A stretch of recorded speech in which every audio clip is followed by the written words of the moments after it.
Federal law allows citizens to reproduce, distribute, or exhibit portions of copyrighted motion pictures, videotapes, or video discs under certain circumstances without authorization of the copyright holder. This infringement of copyright is called fair use, and is allowed for purposes of criticism, news, reporting, teaching, and parody. This means you. Well, this apparently is a thing. I had no knowledge of this show's existence, much less this episode, until, well, today when it came up in a recommendations list from a video I was watching, completely unrelated to cartoon. To those of you who are with me in this boat, let me introduce you to Horrid Henry. By far the most confusing show I have ever watched, ever. Horrid Henry is a series of children's books with currently 24 titles published as of July 2013, according to Wikipedia.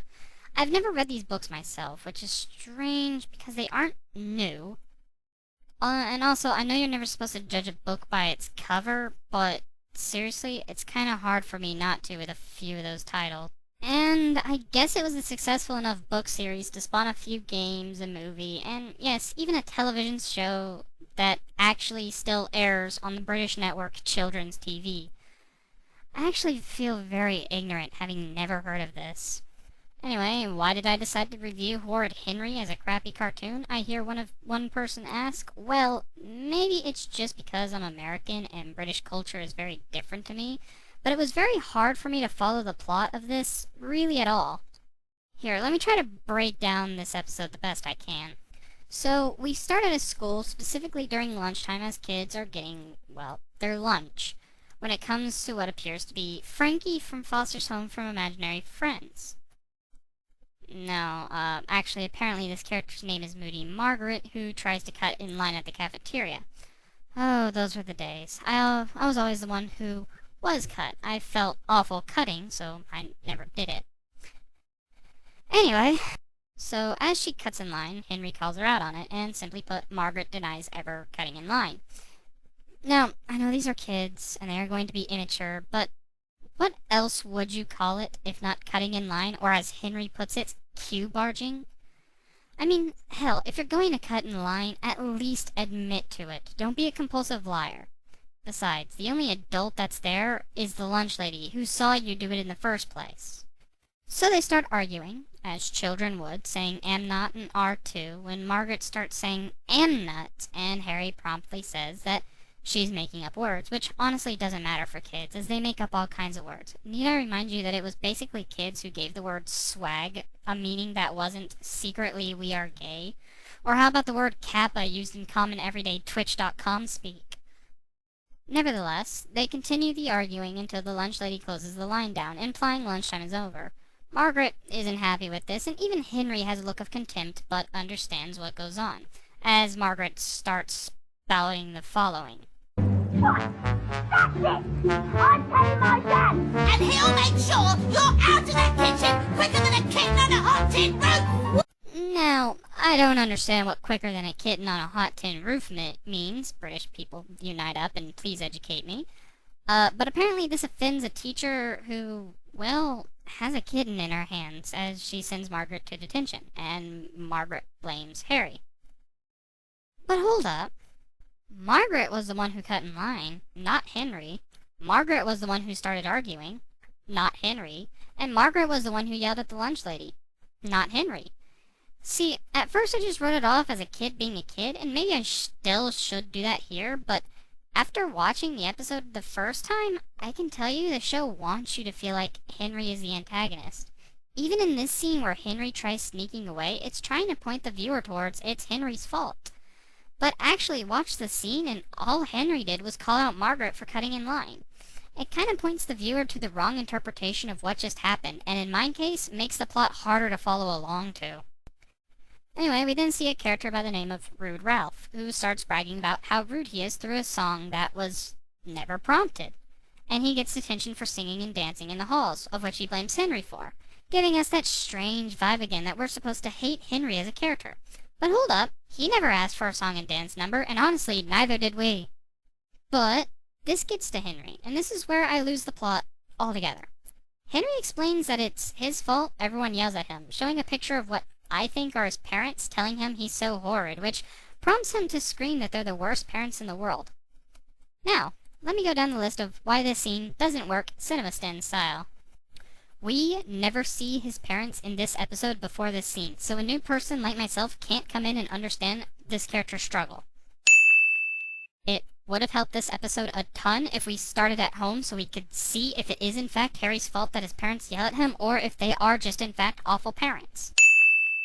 Not everyone is yelling at Henry as far as I've seen. I mean, Margaret and Ralph did, sure, if you even want to consider what Ralph did yelling. Hell, not even the two teachers who put the other kids into detention yelled at him. Hell, they didn't even acknowledge he was even there. Henry should know that the two scenarios before this were not his fault. He didn't yell at the lunch lady that she'd get fired faster than a cat on a hot tin roof. He didn't ask for that awful musical number Ralph did. So how in the world is it his fault? The writers were obviously trying to make us feel sorry for Henry here. However, it's kinda hard when we barely know this character. Seriously, he's had a total of maybe 3 actual speaking parts this whole episode, and we're 6 minutes in. It's obvious the writers were pressed for time as this whole scene comes out of left field. Seriously, this episode is 10 minutes. That's including the minute-long intro, so you are giving yourself as much time as Teen Titans Go. There will be more time for me to rip off CinemaSins later, but anyway, Henry then goes off on this weird rant about something that really loses me. It seems like he's trying to be poetic as he talks about how he wishes doom on his brother.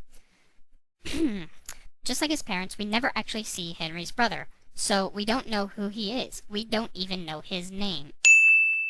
Once again, this comes out of left field. Are we supposed to feel sorry for Henry for having awful parents, or are we supposed to hate him for wishing doom on a character we haven't even seen this episode? Wait, wasn't there a story for this episode?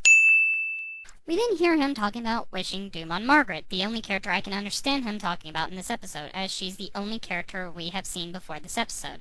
She's also a barmy, manky little git who's dead from the neck up and should probably get thrown into Bracklesham Bay, but I digress. But apparently, Henry hates Margaret because she's a girl, and because she won't let him play with her Crimson Cutlass.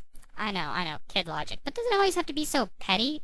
Hating her because she's a gormless muppet who should probably piss off seems perfectly reasonable to me. We then come back to reality as Henry says that, sure, he gets angry at times, referring to the earliest scenarios where people blamed him for their problems. He then asks if it's his fault no one knows the answer to a textbook problem, thus creating the ever-so-beautiful straw man.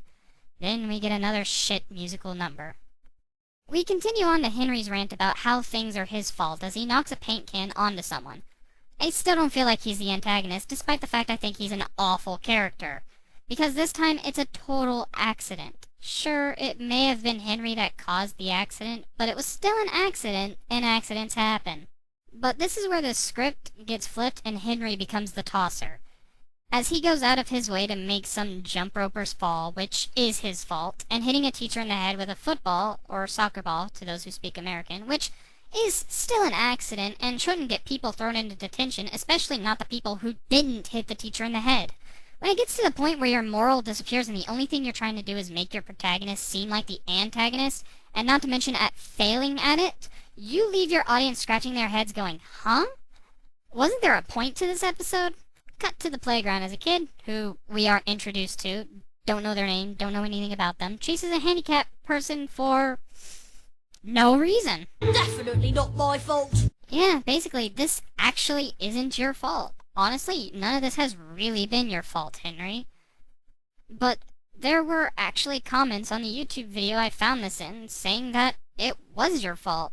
And apparently everything is your fault, but I can only find one example of it actually being your fault on purpose. To top all this off, Henry then decides to go back inside and then gets into trouble. For what? I don't know. But he gets a random detention of which he seems satisfied about. There are several things that just don't add up. Is this a show that requires watching all of them to that point to get?